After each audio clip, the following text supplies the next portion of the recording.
Hi everyone, আজি আমি দ্বিপদ উপপাদ্য বা বাইনমিয়াল থিওৰেমৰ এক্সাৰসাইজ 8.2 মধ্যপদ বা মিডল টাৰ্মৰ বিষয়ে পঢ়িম। আমি লাষ্ট ক্লাছত সাধাৰণ পদ বা জেনেৰেল টাৰ্মৰ বিষয়ে পঢ়িছিলোঁ। আমি তাত কি পাইছিলোঁ? আমি জেনেৰেল টাৰ্মৰ কিহে ডিফাইন কৰিছিলোঁ? টি আৰ প্লাছ 1 এৰে ডিফাইন কৰিছিলোঁ। য'ত T R plus 1 equal to কি হৈছিলে? N C R X two the power N minus R Y two the power R. ঠিক আছে, আমি আজি মধ্যপদৰ বিষয়ে শিকিম। এতিয়া মধ্যপদৰ বিষয়ে জনাৰ আগতে আমি কি পাইছিলোঁ? X plus y whole to the power expand কৰোঁতে কি হৈছিলে? আমি এনেকুৱা ধৰণৰ এটা এক্সপানশ্যন পাইছিলোঁ। ইয়াতে কি হয়? ইয়াৰ প্ৰতিটোকে আমি কি বুলি কৈছিলোঁ? একোটা পদ বুলি কৈছিলোঁ। তেতিয়া ধৰক আমি এনেদৰে এক্সপাণ্ড কৰোঁতে আমি পদ কেইটা পালোঁ? তিনিটা পালোঁ। তেতিয়া ইয়াৰ মধ্যপদ কি হ'ব বাৰু? তিনিটা হ'লে তাৰ মধ্যপদ আমি 2 পাম। যদি পদ আমি 5টা পালোহেঁতেন তাৰ মধ্যপদ কি হ'লহেঁতেন? 3 হ'লহেঁতেন। ঠিক সেইদৰে যদি আমি পদ 4টা পালোহেঁতেন তেতিয়া ইয়াৰ মধ্যপদ কি হ'লহেঁতেন বাৰু?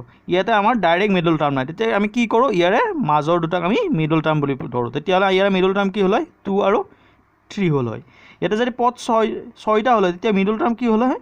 3 আৰু 4 হ'ল হয়। এতিয়া আমি লক্ষ্য কৰোঁতে কি পালোঁ? কেতিয়াবা কি হৈছে? মিডল টাৰ্ম আমি এটা পাইছোঁ আৰু কেতিয়াবা কি হৈছে? মিডল টাৰ্ম আমি দুটা পাইছোঁ। আমি কেতিয়া মিডল টাৰ্ম এটা পাইছোঁ? আমি ইয়াতে লক্ষ্য কৰিলে দেখা পাওঁ যেতিয়া আমি কি হৈছে? টোটেল টাৰ্মৰ সংখ্যা 3, 5 অৰ্থাৎ টোটেল টাৰ্মৰ সংখ্যা যেতিয়া কি হৈছে? অড বা অযুগ্ম হৈছে তেতিয়া কি হৈছে? আমি মিডল টাৰ্ম কেইটা পাইছোঁ? এটা পাইছোঁ। আৰু যেতিয়া টোটেল টাৰ্ম কি হৈছে? ইভেন বা যুগ্ম হৈছে তেতিয়া আমি কি পাইছোঁ? মিডল টাৰ্ম কি পাইছোঁ? দুটা পাইছোঁ। এতিয়া যদি মুঠ পদ আমাৰ এম হ'ল তেতিয়া আমাৰ মিডল টাৰ্ম কেইটা হ'ব? আমি কেনেকৈ গম পালোঁ? যদি আমি এমটো ইভেন হয় নে অড হয় তাৰ ওপৰত ডিপেণ্ড কৰি আমি কি ক'ম? মিডল টাৰ্ম কেইটা হয় গম পাম। এম যদি ইভেন বা যুগ্ম হয় তেতিয়াহ'লে কি হ'ব? মিডল টাৰ্ম কি হ'ব?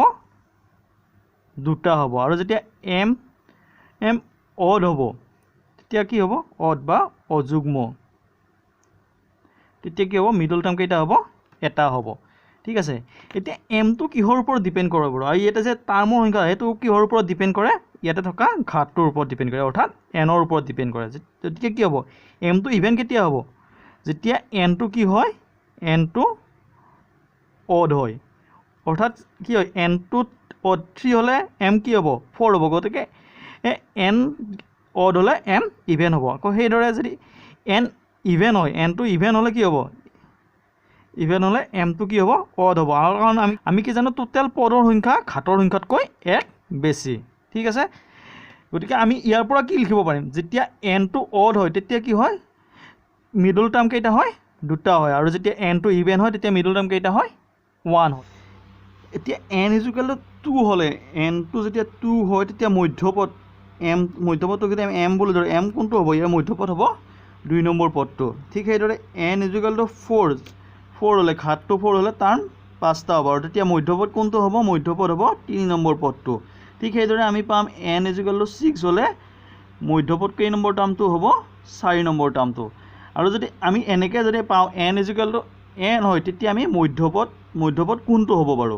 আমি এইটো উলিয়াব লাগে। এতিয়া আমি ইয়াতে কিবা জেনেৰেল ফৰ্মুলা ইউজ হৈছে নেকি যিটো প্ৰতিটো ক্ষেত্ৰতে এপ্লাই হয়? এতিয়া যদি আমি এই 2টোক কি বুলি লিখিব পাৰোঁ? 2টোক আমি 2/2 + 1 বুলি লিখিব পাৰোঁ। এইটোক আমি 3টো কি বুলি লিখিব পাৰোঁ? 4/2 + 1 বুলি লিখিব পাৰোঁ। ইয়াতে 4টোক আমি কি বুলি লিখিব পাৰোঁ? 6/2 + 1 বুলি লিখিব পাৰোঁ। আমি গতিকে কি পালোঁ? আমি যিহেতু এনটোক 2ৰে হৰণ কৰি তাৰ লগত 1 যোগ কৰিলে আমি কি পাওঁ? মধ্যপদটোক পাওঁ। ইয়াতো ঠিক একেই হৈছে। এনটোক আমি 2ৰে হৰণ কৰি 1 যোগ কৰি দিলে কি পাইছোঁ? মধ্যপদ। ইয়াতো কেনেকুৱা হৈছে? এনটোক আমি 2ৰে হৰণ কৰি 1 যোগ কৰি দিছোঁ, মধ্যপদ পাইছোঁ। গতিকে এন ইজুকেল এন হ'লে আমি মধ্যপদ কি পাম? মধ্যপদটো আমি কোনটো পাম? আমি মধ্যপদ এনটোক 2ৰে হৰণ কৰি তাৰ লগত 1 যোগ কৰিব লাগিব। গতিকে এন ইজুকেল এন হ'লে মধ্যপদ কোনটো হ'ব? n/2 + 1 হ'ব। এতিয়া আমি ইয়াৰ পৰা কি কৰিব পাৰিম? পদটো কি হয় ওলাব পাৰিম। কেনেকৈ? আমি টি n/2 + 1 বহাই দিলে আমি যিটো আমাৰ জেনেৰেল টাৰ্মৰ ফৰ্মুলা আছিলে টি আৰ প্লাছ 1 সেইটো ফৰ্মুলা ইউজ কৰি আমি কি কৰিব পাৰিম? মধ্যপদটো ওলাব পাৰিম। ঠিক সেইদৰে এনটো যেতিয়া অড হয় অৰ্থাৎ n = 3 বা n = 5 বা n = 7 হয় তেতিয়া কি হ'ব? n3 হ'লে টাৰ্ম কেইটা হ'ব? 4টা হ'ব। তেতিয়া মিডল টাৰ্ম কেইটা হ'ব? মিডল টাৰ্ম আমি দুটা হ'ব। আমি মিডল টাৰ্ম যদি m1 আৰু m2 ধৰোঁ তেতিয়া আমি কি পাম? ইয়াতে মিডল টাৰ্ম কি হ'ব? m1টো কিমান হ'ব? 2 আৰু 3 হ'ব। ঠিক সেইদৰে ইয়াৰ ক্ষেত্ৰত m1টো কিমান হ'ব? 3, m2টো কি হ'ব? 4। ইয়াৰ ক্ষেত্ৰত আমি m1টো পাম 4 আৰু m2টো পাম 5। ইয়াৰ ক্ষেত্ৰত আমি কিবা জেনেৰেল ফৰ্মুলা ওলাব পাৰোঁ নেকি? চাওঁ, ইয়াতে আমি এইটো কি বুলি লিখিব পাৰোঁ? 3 + 1/2 বুলি লিখিব পাৰোঁ নে নোৱাৰোঁ?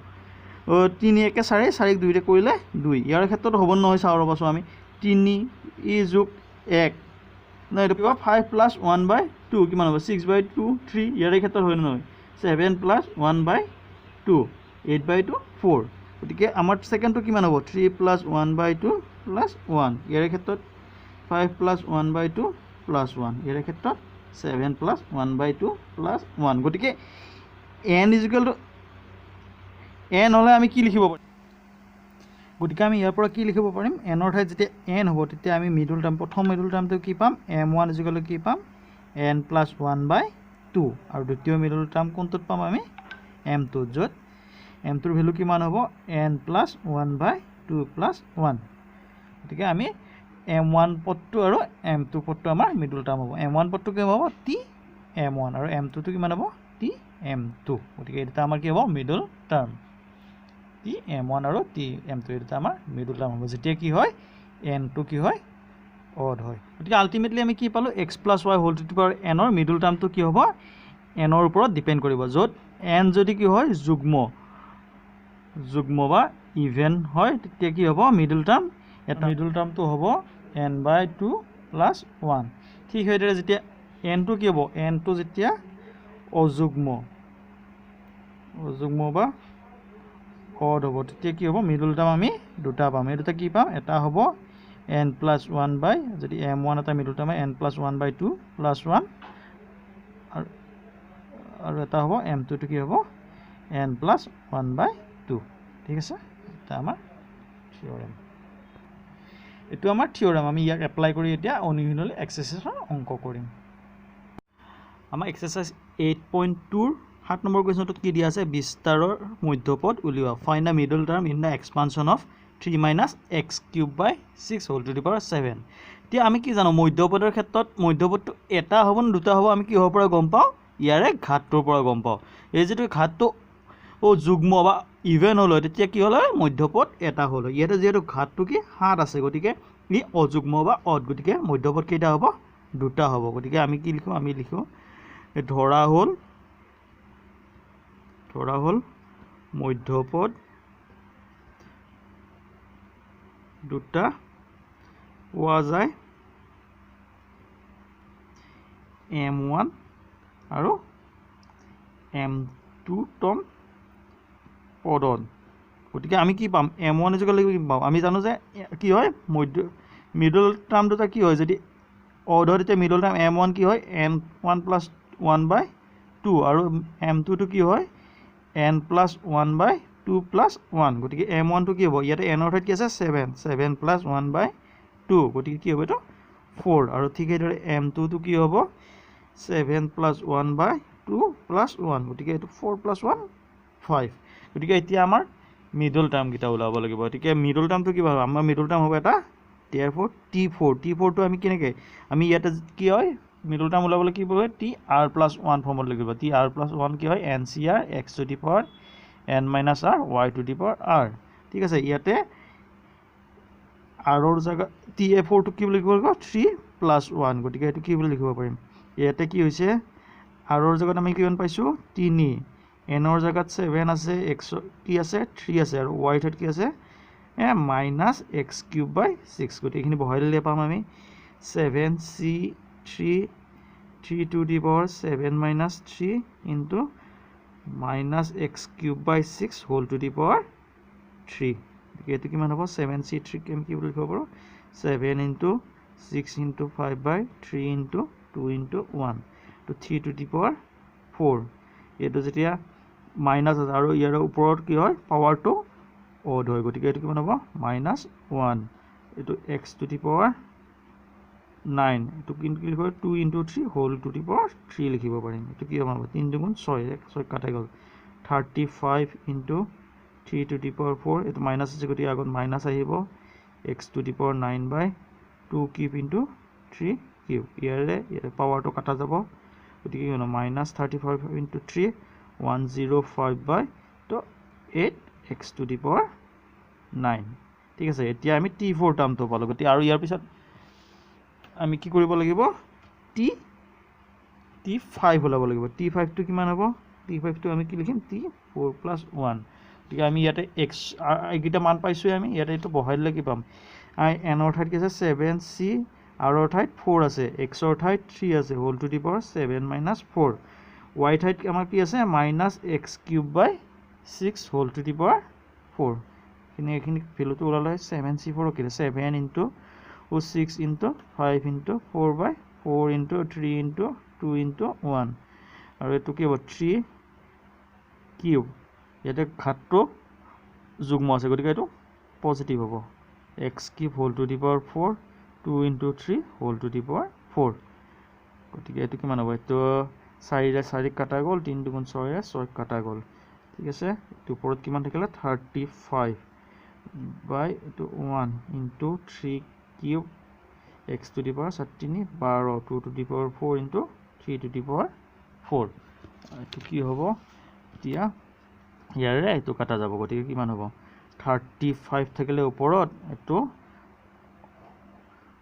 16 3 গুণ 48 x টু দি পাৱাৰ 12 ন এনসাৰ গতিকে আমি কি পালো আমি মিডল টাৰ্ম এটা পালো t5 এটো পালো আৰু মিডল টাৰ্ম t4 টো এটো পালো ঠিক আছে এতিয়া 8 নম্বৰটোত কি কৰিছে 7 নম্বৰটোৰ দৰে মধ্যপদ বা মিডল টাৰ্ম উলিয়াব দিছে এতিয়া আমি কি মিডল টাৰ্ম উলিয়াবলৈ কি কৰিব লাগে আমি প্ৰথমতে ঘাতটো চাব লাগে ঘাতটো যদি ইভেন হয় তেতিয়া কি হয় মিডল টাৰ্ম এটা হয় আৰু ঘাতটো অড হলে মিডল টাৰ্ম দুটা হয় ইয়াতে যে ঘাতটো 10 আছে গতিকে ই ইভেন গতিকে মিডল টাৰ্ম এটা হ'ব গতিকে আমি কি লিখিম let at the middle term is get on m1 term therefore we have আমি কি পাম জানো পাম বাৰু m1 তো আমি কি পাম আমি মিডল টার্ম তো কি হয় n তো ইভেন হলে মিডল টার্ম তো আমি কি পাও n/2 + 1 গতিকে মিডল টার্ম তো কিমান হ'ব ইয়াতে n ৰ ঠাইত কিমান আছে n ৰ ঠাইত 10 আছে গতিকে 10/2 + 1 গতিকে কিমান হ'ব এটা 5 + 1 = 6 therefore middle term is কি হ'ব t6 আমি t6 টো কেনেকৈ উলিয়াব পাৰিম আমি t r + 1 ফৰ্মত লিখিব লাগিব গতিকে কিমান হ'ব 5 + 1 আমি কি জানো t r + 1 = কিমান n c r x to the power n minus r y to the power r গতিকে ইয়াতে কি আছে ইয়াতে আমি কি পালো ইয়াতে আমি r = 5 পালো n ৰ ভ্যালু কিমান আছে বাৰু n ৰ ভ্যালু 10 দিয়া আছে x ৰ ঠাইত কি আছে x ৰ ঠাইত x/3 আছে y ৰ ঠাইত কি আছে 9y আছে গতিকে আমি এটো ফুল কৰি দিলে পাম এতিয়া কিমান পাম 10c5 x/3 whole to the power 10 minus 5 আৰু 9y whole to the power কি হ'ব 5 এটো কিমান হ'ব 10c5 টো আমি কি বুলি লিখিম 10 into 9 into 8 into 7 into 6 by 5 into 4 into 3 into 2 into 1 to কিমান হ'ব x/3 এটো x/3 whole to the power 5 তো আমি কি লিখিব পাৰিম 3 square y whole to the power 5 ঠিক আছে তো এতিয়া কি হ'ব 4 দুগুণ 8 ৰে 8ক যাব 5 ৰে 10ক দুইবাৰ যাব 3 ৰে 9 তিনিবাৰ যাব গতিকে কিমান হ'ব এটো 3 দুগুণ 6 7 6 গুণ 42 42 6 গুণ 42 into 6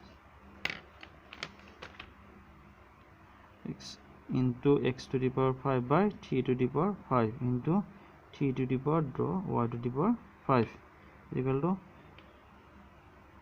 6 2 গুণ 12 2 হাতে 24 একে 25 into কিমান হ'ব x to the power 5 by 3 to the power 5 এটো কেবাৰ যাব এতে পাওয়ার 5 থাকিব গতিকে কিন্তু 3 to the power 5 y to the power 5 to go 252 into 3 to the power 5 গেল কিমান 243 in x to the power 5 y to the power 5 তে এটো আমি কি লিখিব পাৰো 252 ক আমি 250 plus 2 into 243 লিখিব পাৰো x to the power 5 y to the power 5 এটো তোমালোকে জেনেকে কৰা মই এনেকৈ ডাইৰেক্ট কৰিছো মই সাইডত কৰি কৰা না মই ডাইৰেক্ট কৰিছো তোমালোকে সাইডত পাটি ফলে পূৰণ কৰিব পাৰা একে आंसर আহিব ঠিক আছে 25 ৰে 3 25 25 into 3 75 or 5 হাতে 7 25 400 plus 707 10 53 60 0 plus 2 6 8 4 x to the power 5 y to the power 5 ইমান হ'ব 6 8 আছে 3 হাতে 1 ঘৰ 1 2 হাতে 1 6 x to the power 5 y to the power 5 এটা আমাৰ মিডল টাৰ্ম সো আমি আজি ক্লাছটোত বাইনমিয়াল থিওৰেমৰ মিডল টাৰ্মৰ বিষয়ে পঢ়িলো আৰু ইয়াৰ লগত ৰিলেটেড এক্সাৰসাইজ 8.2 7 আৰু 8 নম্বৰ কোৱেশ্চনটো কৰিলো ঠিক আছে তোমালোকৰ যদি কিবা সুধিব লগা থাকে কমেন্ট বক্সত সুধিব পাৰা আৰু তোমালোকৰ ইয়াৰ লগত ৰিলেটেড যদি কিবা অংক কৰাত প্ৰবলেম হয় তেতিয়াহলে তোমালোকে কমেন্ট বক্সত কবা আমি কৰি দিবৰ বাবে ট্ৰাই কৰিম ঠিক আছে থ্যাংক ইউ